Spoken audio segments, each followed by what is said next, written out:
ಪ್ರತಿಪಕ್ಷ ನಾಯಕರು ಉತ್ತರ ಕರ್ನಾಟಕದ ಬಗ್ಗೆ ಚರ್ಚೆ ಯಾರಿಗೆಲ್ಲ ಚರ್ಚೆ ಮಾಡಿ ಭಾಗವಹಿಸಲಿಕ್ಕಿದೆ ನಿಮ್ಗೆಲ್ಲರಿಗೂ ಕೂಡ ಅವಕಾಶ ಸಿಗ್ತದೆ. ದಯವಿಟ್ಟು ರೈಟಿಂಗ್ ಅಲ್ಲಿ ಕೊಡಿ.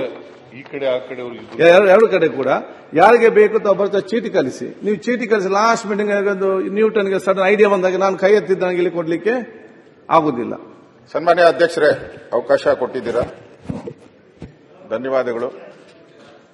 ಪ್ರತಿ ವರ್ಷನೂ ಕೂಡ ಚೀಫ್ ಮುಖಾಂತರ ಕಲಿಸಿ, ಅಲ್ಲಿದ್ದಾರೆ, ಎರಡು ವಿಪ್ ಮುಖಾಂತರ ಕಲಿಸಿ. ಪ್ರತಿ ವರ್ಷನೂ ಕೂಡ ನಾವು ವಿಧಾನಸಭಾ ಅಧಿವೇಶನ ಬೆಳಗಾವಿಯಲ್ಲಿ ನಡೆದಾಗ ನನಗನ್ಸೋ ಪ್ರಕಾರ ಇಲ್ಲಿ ಹಿಂದೆ ಯಡಿಯೂರಪ್ಪ ಕುಮಾರಸ್ವಾಮಿ ಅವರಿದ್ದಾಗ ಈ ಭಾಗಕ್ಕೆ ಹೆಚ್ಚು ಪ್ರಾಧಾನ್ಯತೆ ಸಿಗಬೇಕು ಅಂತೇಳಿ ಈ ಸೌಧವನ್ನ ನಿರ್ಮಾಣ ಮಾಡಿದ್ರು. ನಮ್ಮೆಲ್ಲರ ಭಾವನೆ ಏನಿತ್ತು ಎಲ್ಲರದು ಅಂತ ಹೇಳಿದ್ರೆ ಇಲ್ಲಿ ಚರ್ಚೆಯಾದ ವಿಚಾರಗಳು ಉತ್ತರ ಕರ್ನಾಟಕಕ್ಕೆ ಸಂಬಂಧಪಟ್ಟಂತ ವಿಚಾರಗಳು ಚರ್ಚೆ ಆಗಬೇಕು, ಅದಕ್ಕೊಂದು ಪರಿಹಾರ ಸಿಗಬೇಕು. ಈ ದೃಷ್ಟಿಯಿಂದ ಇಲ್ಲಿ ಒಂದು ಅಧಿವೇಶನವನ್ನ ಸಾಮಾನ್ಯವಾಗಿ ಎಲ್ಲ ಸರ್ಕಾರಗಳು ಮಾಡಿದೆ. ಸಿದ್ದರಾಮಯ್ಯನವರ ಸರ್ಕಾರನೂ ಕೂಡ ಈಗ ಮಾಡ್ತಾ ಇದೆ. ಪ್ರತಿ ವಿಧಾನಸಭಾ ಅಧಿವೇಶನ ಮಾಡಿದಾಗ ನನಗನ್ಸುತ್ತೆ ಸರ್ಕಾರ ಒಂದು ರೀತಿ ಕಾಟಾಚಾರಕ್ಕೆ ಕೊನೆ 3 ದಿನ ಚರ್ಚೆಗೆ ಅವಕಾಶ, ಅದರಲ್ಲಿ ಮತ್ತೆ ಬಿಲ್ಲುಗಳು, ಕೊನೆಗೆ ಮುಖ್ಯಮಂತ್ರಿಗಳು ಭಾಷಣ ಮಾಡಿ ಕೊನೆ ಮುಗಿದ ತಕ್ಷಣ ಮುಂದೆ ಹಾಕ್ಬಿಡ್ತಾ ಇದ್ರಿ.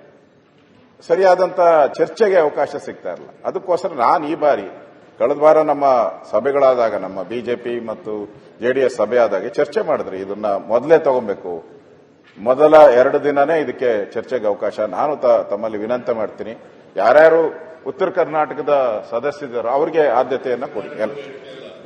ಎಲ್ಲರೂ ಮಾತಾಡ್ಲಿ, ಹೆಚ್ಚು ಉತ್ತರ ಕರ್ನಾಟಕದವ್ರು ಕೊಡ್ಲಿ ಸರ್, ಎಲ್ಲರೂ ಮಾತಾಡ್ಲಿ ಹೆಚ್ಚು.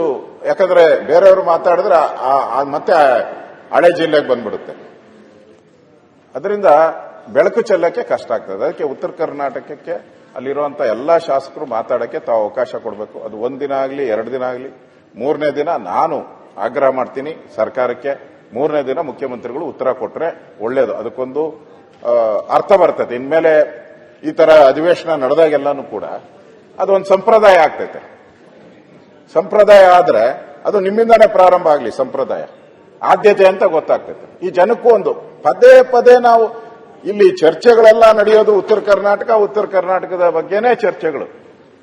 ಆದ್ರೆ ಅಭಿವೃದ್ಧಿ ವಿಚಾರಗಳ ಬಂದಾಗ ಎಲ್ಲ ಲಾಸ್ಟ್. ಅದರಿಂದ ಇದಕ್ಕೊಂದು ಏನಾದ್ರೂ ಒಂದು ಅಂತ್ಯ ಆಡಬೇಕು. ಆ ದೃಷ್ಟಿಯಿಂದ ತಾವು ಅವಕಾಶ ಮಾಡಿಕೊಟ್ಟಿದ್ದೀರಾ. ಇದು ಪೂರ್ಣ ಮಟ್ಟದ ಚರ್ಚೆ ಆಗಲಿ. ನಾನು ಕೂಡ ಇವತ್ತು ಈ ವಿಚಾರವಾಗಿ ನಾನು ಮಾತಾಡ್ತಾ ಇದ್ದೀನಿ, ಈ ಬೆಳೆ ಹಾನಿಯಾಗಿರೋದ್ರ ಬಗ್ಗೆ ಮತ್ತು ಉತ್ತರ ಕರ್ನಾಟಕದ ಅಭಿವೃದ್ಧಿ ಕುಂಠಿತ ಆಗಿರೋದ್ರ ಬಗ್ಗೆ, ಈ ತರದೆಲ್ಲ ಕೂಡ ಇವತ್ತು ನಾನು ಚರ್ಚೆ ಮಾಡ್ತಾ ಇದ್ದೀನಿ. ನನಗನ್ಸ್ತೈತೆ ರಾಜ್ಯದಲ್ಲಿ ಈ ಸರ್ಕಾರ ಬಹಳ ನಿರೀಕ್ಷೆ ಇತ್ತು. 2.5 ವರ್ಷದಿಂದ ಸರ್ಕಾರ ಬಂದಾಗ ಜನಕ್ಕೆ ಒಂದು ನಿರೀಕ್ಷೆ ಏನೋ, ಸಿದ್ದರಾಮಯ್ಯನವರು 2013ರಲ್ಲಿ ಮುಖ್ಯಮಂತ್ರಿ ಆಗಿದ್ರು, 5 ವರ್ಷ ಪೂರ್ತಿ ಅಧಿಕಾರವನ್ನ ನೋಡಿದ್ರು, ಮತ್ತೆ ಅದೇ ರೀತಿಯ ಆಡಳಿತವನ್ನ ನಾವು ನೋಡಬಹುದು ಅಂತ ಅವರು ಭ್ರಮೆ, ಒಂದು ಕನಸು. ಈಗ ನೋಡ್ತಾ ಇರುವಂತಹ ಸಿದ್ದರಾಮಯ್ಯನವರು ಆ ಭ್ರಮೆ ಕನಸು ಎಲ್ಲ ನುಚ್ಚು ನೂರ ಹೊಟ್ಟಿದೆ. ಒಂಥರ ಒಡೆದ ಕನ್ನಡಿ ತರ ಆಗೋಟಿದೆ. ಪ್ರತಿದಿನ ರೈತರ ಸಂಕಷ್ಟಕ್ಕೆ ಏನ್ ಸ್ಪಂದನೆ ಮಾಡಬೇಕಾಯಿತು, ರೈತರ ಗೋಳನ್ನ ಕೇಳಬೇಕಾಯಿತು. ಇವತ್ತು ಒಂಥರ ಅರಣ್ಯ ರೋದನ ಆಗೋಟಿದೆ. ಯಾರಿಗೆ ಹೇಳ್ಬೇಕು, ಯಾರು ಕೇಳಬೇಕು ಅನ್ನೋ ಪರಿಸ್ಥಿತಿ ಇವತ್ತಿಲ್ಲ. ಸರ್ಕಾರ ಬಂದ ತಕ್ಷಣ ಅಂತೂ ಈ ಕಾಂಗ್ರೆಸ್ ಸರ್ಕಾರ ಬಂದಾಗ ಫಸ್ಟ್ ವರ್ಷ ಬರ, 2ನೇ ವರ್ಷ ಫ್ಲಡ್, ದಳ್ಳಾಳಿಗಳ ಕಾಟ,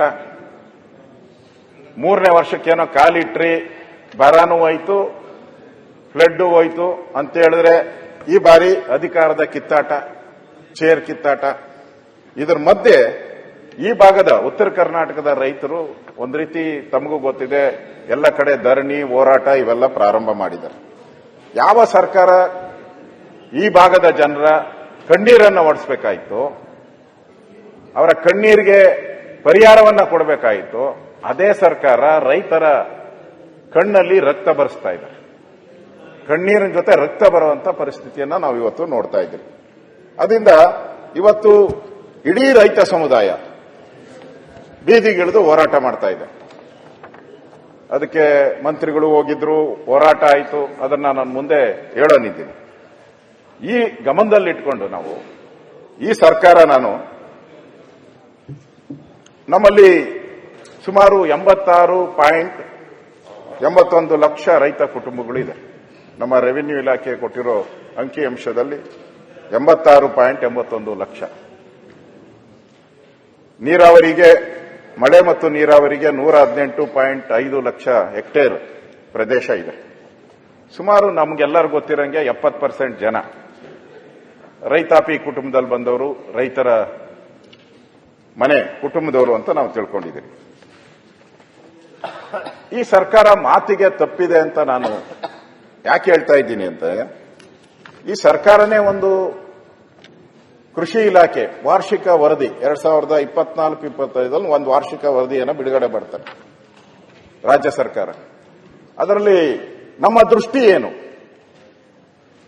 ರಾಜ್ಯದ ಕೃಷಿ ಉತ್ಪಾದನೆ ಹೆಚ್ಚು ಮಾಡೋದ್ರ ಬಗ್ಗೆ ನಮ್ಮ ಗುರಿ ಏನು, ನಮ್ಮ ಉದ್ದೇಶ ಏನು ಅಂತ ಹೇಳ್ಬಿಟ್ಟು ದೃಷ್ಟಿ ಅಂತ ಕೊಟ್ಟಿದ್ದಾರೆ. ಅದಕ್ಕೆ ಉದ್ದೇಶಕ್ಕೆ ದೃಷ್ಟಿ ಅಂತ ಕೊಟ್ಟಿದ್ದಾರೆ. ವಿಷನ್ ಅಂತ ಹೇಳಿ ರಾಜ್ಯ ಸರ್ಕಾರ ಬಿಡುಗಡೆ ಮಾಡಿರುವಂತಹ ಪತ್ರ. ಇದರಲ್ಲಿ ಏನು ಕ್ಲಿಯರ್ ಆಗಿ ಹೇಳಿದರೆ, ವಿವಿಧ ರಾಜ್ಯ ಮತ್ತು ಕೇಂದ್ರ ಪುರಸ್ಕೃತ ಯೋಜನೆಗಳ ಅನುಷ್ಠಾನದ ಮೂಲಕ ಉತ್ಪಾದನೆಯನ್ನು ಹೆಚ್ಚಿಸಲು, ಸುಸ್ಥಿರ ಕೃಷಿಗಾಗಿ ಕೃಷಿ ವೆಚ್ಚವನ್ನು ಕಡಿತಗೊಳಿಸಲು, ರೈತರ ಅಭಿವೃದ್ಧಿ ಹಾಗೂ ಆದಾಯವನ್ನು ಹೆಚ್ಚಿಸುವ ಮೂಲಕ ರಾಜ್ಯದ ಆಹಾರ ಭದ್ರತೆಯನ್ನು ಕಾಪಾಡುವುದು ಅಂತ ಇದೆ ಅಧ್ಯಕ್ಷ. ಆಹಾರ ಭದ್ರತೆಯನ್ನ ಕಾಪಾಡಬೇಕು ಅಂತ ಅಂದ್ರೆ ಇವರು ಹೇಳಿರೋದಕ್ಕೂ ಕೃತಿಗೂ ಮಾತಿಗೂ ಏನು ಸಂಬಂಧ ಇಲ್ಲ ಅಂತ ನನಗನ್ಸ್ತದೆ. ಹೇಳಿರೋ ಕೃತಿಗೂ ಮಾತಿಗೂ ಸಂಬಂಧ ಇಲ್ಲ. ಮಾತೆತ್ತರೆ ಮುಖ್ಯಮಂತ್ರಿಗಳು ಅವ್ರದ್ದು ನಾನು ನೋಡಿದ್ದೀನಿ. ಅವರು ಕೂತಾಗ, ನಿಂತಾಗ, ವೇದಿಕೆ ಭಾಷಣ ಮಾಡೋಕ್ ನಿಂತಾಗ ಅವ್ರ ಭಾಷೆಯಲ್ಲಿ ಹೇಳೋದಾದ್ರೆ, ಏಯ್ ಕೂತ್ಕೋ, ಕೊಟ್ಟಿಲ್ಲ 2,000 ನಿನ್ಗೆ, ಕೊಟ್ಟಿಲ್ಲ ನಿನ್ಗೆ 2,000. ಈ ಮಾತು ರೆಗ್ಯುಲರ್ ಬರ್ತಾ ಇದೆ. ನಾನು ಮೊನ್ನೆನೂ ನೋಡಿದೆ, ಯಾವ್ದೋ ಕೂತ್ಕೊಂಡು ಅವರು ಯಾವ್ದೋ ಒಂದು ಮಾತಾಡ್ತಾ ಇದ್ರೆ, ಎಲ್ಲರಿಗೂ ನಾನು ಕೊಟ್ಟಿಲ್ವಾ ನಿಮ್ಗೆ 2,000 ಅಂತ ಹೇಳ್ತಾರೆ. 2,000 ಎಲ್ಲಿ ಕೊಟ್ಟಿದ್ದೀರಾ?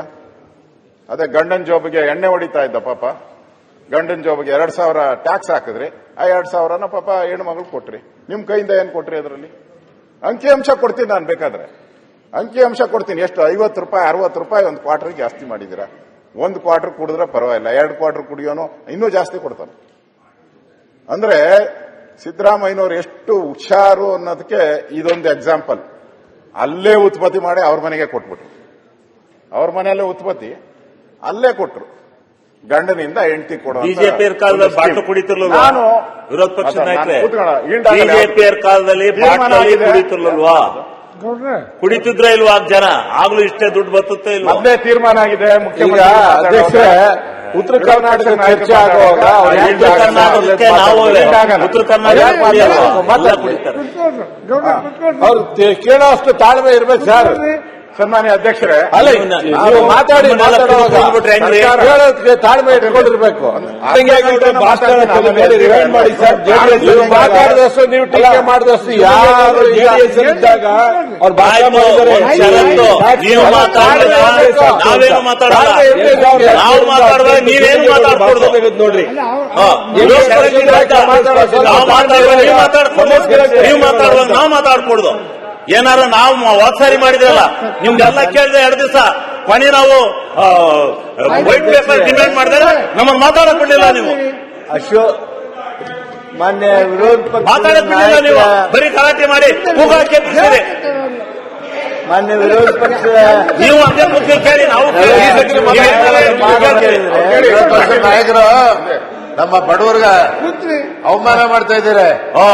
ಕುಡಿಯೋದು ಈ ಕಾಲದಲ್ಲಿ ಎಲ್ಲ ಕಾಲದಲ್ಲೂ ಕುಡ್ದಾರೆ. ಕುಡಿಯೋದು ಎಲ್ಲ ಕಾಲದಲ್ಲೂ ಜಾಸ್ತಿ ಇದ್ದಲ್ಲ ಅಂಗಡಿಗಳು ಜಾಸ್ತಿ ಇಲ್ಲ, ನಾನು ಕೂತ್ಕೊಳ್ಳಲ್ಲ. ಶ್ರೀಮಂತರು ಕುಡಿತಾರೆ, ಕುಡಿದ್ರೆ ತೊಂದರೆ ಇಲ್ಲ. 3 ಸರಿ ಟ್ಯಾಕ್ಸ್ ಹಾಕಿದ್ದೀರಿ, 2 ವರ್ಷದಲ್ಲಿ 3 ಸರಿ ಟ್ಯಾಕ್ಸ್ ಹಾಕಿದ್ದೀರಿ. ಸೂಲಿಗೆ ಕೊಡ್ರಿಗೆ ವಿರೋಧ ಪಕ್ಷದ ನಾಯಕರು ಉತ್ತರ ಕರ್ನಾಟಕದ ಬಗ್ಗೆ ಮಾತನಾಡ್ತಾ ಅವರು ಪ್ರಿಯಾಂಬಲ್ ನೋಡಿದ್ರೆ ಏನು ಕುಡಿಯೋರು ಉತ್ತರ ಕರ್ನಾಟಕದಲ್ಲಿ ಮಾತ್ರ ಇದ್ದಾರೆ ಅನ್ನೋರ ಜೊತೆನೆ ಮಾತಾಡ್ತಾ ಇದ್ದಾರೆ. ಅದು ಯಾವ ಕಾರಣಕ್ಕೂ ಸರಿಯಾದದ್ದಲ್ಲ. ಆಮೇಲೆ ನೀವು ಮುಖ್ಯಮಂತ್ರಿಗಳು 2,000 ರೂಪಾಯಿ ಗೃಹಲಕ್ಷ್ಮಿ ಯೋಜನೆಯೊಳಗೆ ಕೊಟ್ರೆ ಅದು ಮನೆತನಕ್ಕೆ ಬಡತನ ನಿವಾರಣೆಗೆ ಹೋಗುತ್ತೆ ಹೊರತು ಸೆರೆಗೆ ಮಾತ್ರ ಹೋಗೋದಿಲ್ಲ. ನನಗೆ ನಾನಿಲ್ಲ ಈಲ್ಡ್ ಆಗಲ್ಲ, ನಾನು ಯಾರಿಗೂ ಈಲ್ಡ್ ಆಗಲ್ಲ. ನಿಮ್ಮ ಹೆಸರು ಹೇಳಿದಾಗ ಈಲ್ಡ್ ಆತೀನಿ ನಾನು. ಆಗಲ್ಲ, ಈಲ್ಡ್ ಆಗಲ್ಲ. ಯಾರು ಇಲ್ದಾಗದ್ ಬೇಡ, ಅಧ್ಯಕ್ಷರೇ, ನೀವು ಮಾತಾಡ್ಬೇಕು. ಎಚ್ ಕೆ ಪಾಟೀಲ್ ರವರು ಇದರಲ್ಲಿ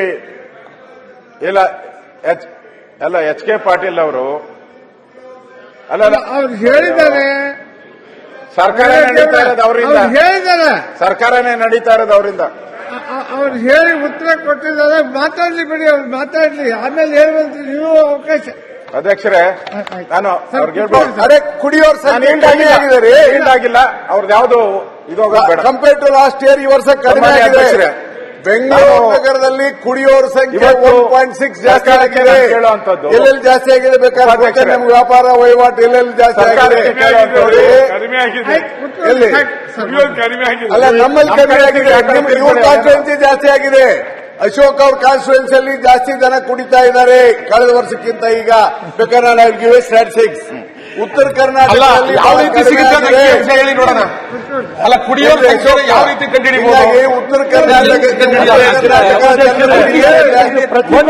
ಮಾಡಿಕೊಂಡು ಸುಮ್ಮನೆ ಅಂದ್ರೆ ಸರಿಯಾಗಿ ನಾಯಕರು ಮಾತಾಡ್ತಿರ್ಬೇಕು. ಇದೆಲ್ಲ ಮಾತಾಡ್ತಾರೆ.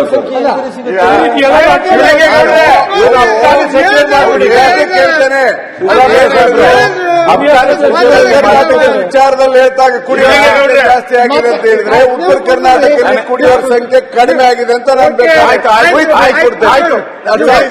ನಿಮ್ಮ ಕ್ಷೇತ್ರದಲ್ಲಿ ಜಾಸ್ತಿ ಆಗಿದೆ.